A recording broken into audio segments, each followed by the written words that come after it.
Yep, absolutely. Let's do it. What's up, Rock? Well, Duncan, my good What friend, what what is Up Rokk? I do this every week. I'm so eager to tell you what's up. Rouge Company, as Dazadini calls it, just made me chuckle. I would tell you what's up. If I was to go on holiday to Australia, a very carefully chosen land mass, I believe, is the technical term for Australia, not an island. Could I still play Stadia? But how if we're going on lockdown again? How can you go to Australia? Yeah, I know. I'm planning into the future. Do you know? I actually spent many years there as a child. Did I ever tell you this? We emigrated when I was a wee bitten. So Australia is actually like a second home to me, and I dearly love to go back. So yeah, that's a definite. It's definitely on the list, mate. It's on the old bucket list to go back. So let's assume this is post-COVID. It's off into the future, 2037, and I've managed to amass some shekels and some sun cream, and I've got some decent glary shorts, and I'm off. So at that point in the very distant future, will I be able to play? No, listen, we've got to bring it back. We can't technically say in the future, because in the future we'll be able to play it anywhere. All right? If COVID didn't exist, so I was going on holiday to Australia next week, mate, can I play Stadia? No, Right. Let's get there. Let's do this. no, no, not at this moment in time. You cannot play it in Australia because Australia is not a supported country. Please be right. Yes. However, it's really, really complicated, all this sort of stuff, because when you actually get down to the nitty gritty, some countries you can, even though they're not supported, but Australia, you can rule out straight away. It's not. I just surprised you with that, didn't I? You did. I had a little face there. Did you see my little puppy face? Yes. Because of the EU, now we're going political again here, aren't we? Because of the EU, if you buy a game in the EU, you can actually play it in any country which is part of the EU, even though they're not part of Stadia. So if you Right. buy, I, you're going to have to help me here because my head is like a sieve. So the 14 territories. Is this what you're Yeah, thinking? the 14 territories, but we Yeah. need an EU country which is. October, no wonder, D chocolate. I don't know them all, mate. If you're in the EU and you're not part of one of the supported countries, if you go on holiday to one of them places, yes, you will be able to play your Stadia games there because of the EU agreements. But if you live in one of them countries, no, you cannot buy Stadia there. But for Australia, that's an easy one. No, you won't be able to. No. But if you go holiday in around Europe, you will be because of the technicalities there, Yeah. which is, That's kind which of a is, geopolitical thing, but you're right, though. I yeah. mean, technically, I'm right in saying that there are currently 14 designated territories where Stadia is available. We don't really know why or what the choice was, but we know that that is the case. Australia is not one of them. But, quelle surprise, not that far down the road from today, we believe they're going to be expanded. Do we know if Australia is going to be one of those territories? Not at the moment. I don't believe I'm going. Here we go. I It's didn't mean to you know pick on Australia, by the way. I just, it was a nice word. yes. If I'm a betting man, I don't think Australia is going to be in the next batch. I think the next batch is going to be a lot of the emerging markets like India, Brazil.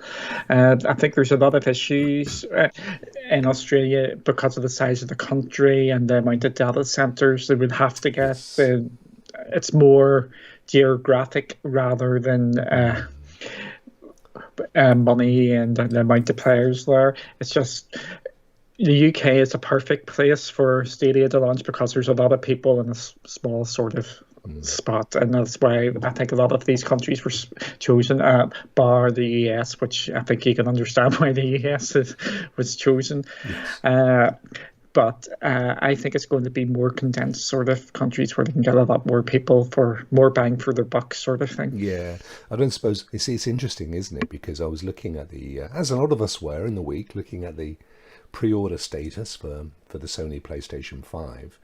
And I was quite surprised to see, because they're doing a kind of two-tier rollout, aren't they? They're doing the 12th the glorious 12th, as it's known if you're into grouse hunting for some bizarre reason, whereby you can pick it up in places like America, for obvious reasons, I think Japan, but Australia was in the shortlist for the 12th, and Britain wasn't. What's going on? We've just left the EU. I think we're part of the European state, and I think we, for global purposes, we will always be counted as part of Europe going forward. So, for all these sort of product rights, we can't escape it, mate, can we? Yeah, we can't. As much as my fellow citizens deemed it a daft position. So Anders says, look, it's due to logistics. I think you're right, Anders, to be honest with you. I think it clearly made sense to roll Stadia out to where they had their biggest and strongest data center bases, and Europe clearly, particularly Western Europe, has a preponderance of those, and it's easier as well. I mean, we're right across the Atlantic, aren't we, in the UK? So it makes a heap of sense. Whereas Australia, as you rightly said, Duncan, it is, interestingly enough, as a country, it is one of the it is at the forefront of a lot of software development and a lot of technologies. And some of the bigger companies that we know in the software and IT world actually are based or emanate from Australia. Yet its infrastructure is not great. I think 90% of people live about 2 miles from the coast or something. It's and of course they have a connection, a very strong connection with China these days as well. Lots of Chinese investment for obvious reasons. It's a heck of a lot closer to China than it is London, even though London's not a country, in case you didn't know. So you can see there's this kind of map and the reasoning behind it. But I think also you need to look at the coming territories and remind us, Duncan, why, or because we've had no hints from Stadia, other than at some point in the future there'll be additional territories, but we've had no hints from them as to which territories they're likely to be. But you, from a process of Sherlock Holmesian deduction, have worked out what they may be. Am I right? Yeah, India is going to be number one, and that's very clear. And that's not just Stadia, that's also xCloud. I'm still going to call it xCloud because it's easier than saying Microsoft Game Pass for Android or whatever. The full. India is the key battleground. I think we've talked about this numerous times. It's the perfect sort. It's got the technology. Everybody's on mobile phones. There's so many people. And they haven't really got into the console sort of war. So it's like the perfect place for everybody to try and target.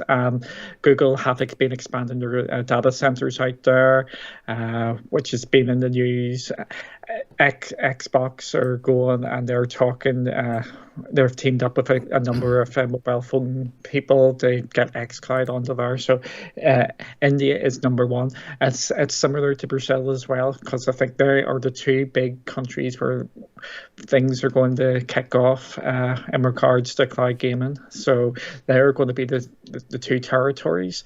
This sort of relates to a Maker of Chaos's pointer, which I've just lost there. Yeah. Is it the one that said, I have a feeling it will take a while before India's available? I'd say it'll be at least next year for it to release there. Well, we're only a couple of few weeks away from there anyway, aren't we? But I know the point he's making. Yeah, it's actually, there's 2 points there. And do you think PUBG will be available for India, especially after they ban PUBG Mobile? This is why I believe both Xbox and Google Stadia are going to be maybe pushing up their launches because of the political situation over there. The reason why PUBG is banned in India, it isn't because it's PUBG, it's because Tencent own it. And as we know, we can see the news going on in America at the moment with TikTok and things like that. There is just a big mistrust of Chinese companies. PUBG Mobile was actually licensed to Tencent. And that is why it's banned, not because it's PUBG. So if Stadia launches in India, they will be able to play PUBG on the service because it's actually not owned by Tencent. or license. So this is why we might see them actually pushing on and taking advantage of the current situation out there. Yeah, it's a big advantage, isn't it? The fact that it exists in its non-10-cent form on Stadia, and therefore could be played on a mobile device if only Stadia were available in your territory. Exactly. So that's why I think I've got the feeling that we're going to see one of them, if not both, make a big play for India before the end of the year. Yeah. Just to get this out and take advantage of the current political climate. Well, don't we know that is definitely the case with Microsoft, because they've already pre-announced their next raft of territories, which I think includes Australia, by the way. I have it in the back of my head. So, they're kind of already making land grabs in that respect. I can see you researching this as we speak, and you're a good lad for doing it. This is why we have you on the show, my friend. Chat, once again, thank you very much for joining us. I just so that you know, I don't tend to call out people, particularly in chat on this show, because predominantly it is a podcast, which means that a lot of people that are listening don't particularly care. But it is lovely to see you, and I do like to bring up your comments, so thank you very much. I actually can't see the new territories, but I think we will be getting more. I'm just trying to read this here. No, I can't. Yeah, but like Maker of Chaos, I know. Yeah, definitely India. Almost certainly. Well, South Korea already is there. I'm fairly certain it's in Japan already. I think that was one of the early rollouts. I've just got a feeling that it's coming to Australia. There's apparently 10 very big data centers in Australia, but they're all congregating roughly around the same area. So it is feasible, and of course they do have internet. And I kind of pull back a little bit from going into lots of detail, because I'm not a knowledge on the infrastructure in Australia, but I do know from watching certain Australian YouTube streamers that it's not the greatest internet that you can possibly buy. I thought you were going to say you're Australian soap, so you're home and away or neighbours.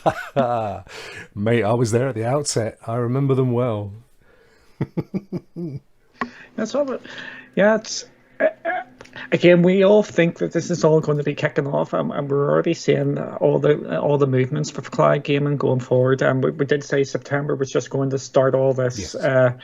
All this is the big push towards it, and I think it's going to every month it's going to get hotter and hotter and hotter. So it is definitely really worth watching going forward. Yeah, it's great. It's so exciting, isn't it? Do you know, in a way, just to bring the old What's Up Rock to a gentle conclusion, in a way it does kind of feel like we're right at the outset of something big. And I mean, not to blow my own flute, but I was there at the outset of the internet, as you know, one of the first web design agencies in the UK back in the mid-90s.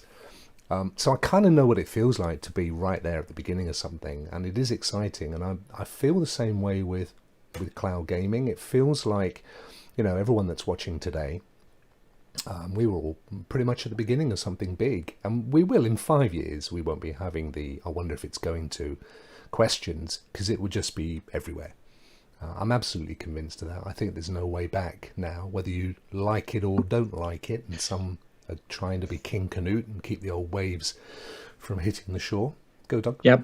I'm just going to add into this, and I think I've got carried away with the PlayStation hype. I'm still getting my PlayStation. I'm definitely getting that, and I'm not going to say if you got a PlayStation or not ordered.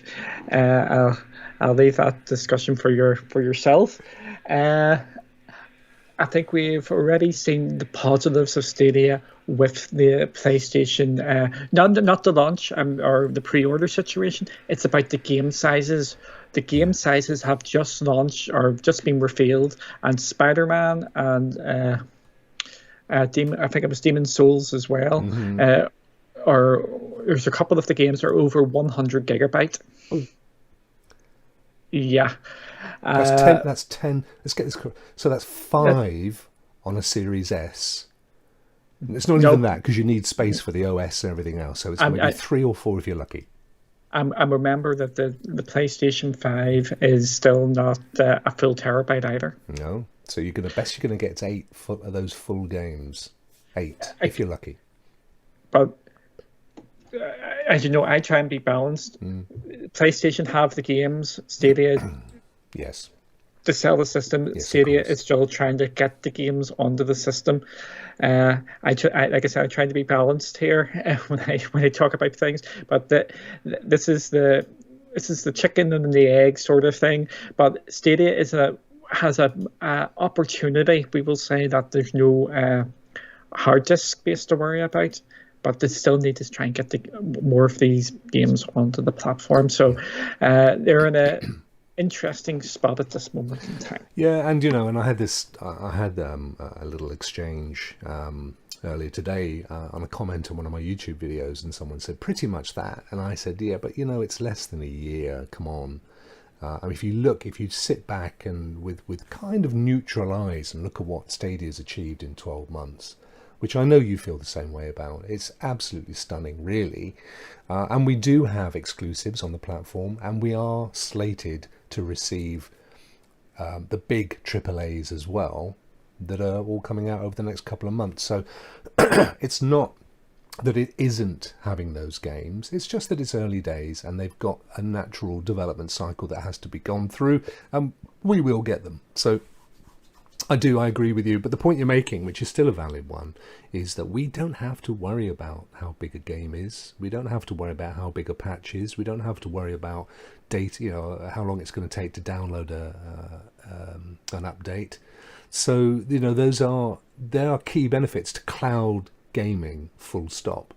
And just to go back on a point you made earlier about the PlayStation 5, I have, as you know, Stadia is by far my favorite of the cloud gaming platforms for various reasons, and all of those reasons are out there. You can watch it on any of my previous videos to see what I think.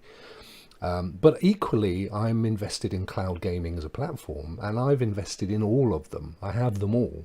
I still come back to Stadia more than most, and my most recent acquisition was PlayStation Now, which I think is really good value. You're dipping into the benefit of their decades of building games and a half-decent library, and it works a lot better than it did a year ago. And the point being that in a year's time, as or maybe two, but as many of us have predicted, we will all be playing cloud-based games. It's just the way the market's going. So you can't sit there like King Canute and shout at the tide and hope that it's going to go back. It's already started. It's already here. We're at the forefront of something amazing, and the benefit of having competitors is that everybody benefits as a consumer. We all benefit. We'll all have the best prices, the best quality games, the best quality downloads. The technology will be shared and expanded upon. So absolutely, as far as I'm concerned, Stadia right now is the best there is. Technologically, it's out there by a million miles, and they're building some amazing games into their ongoing library. And even the crowd behind me are agreeing, as you can no doubt hear. So there we go. Anyway, look, you know what? That's another What's Up Rock. There's 2 What's Up Rocks for one there, folks. I mean, you should feel so lucky. Let's crack on to our next exciting bit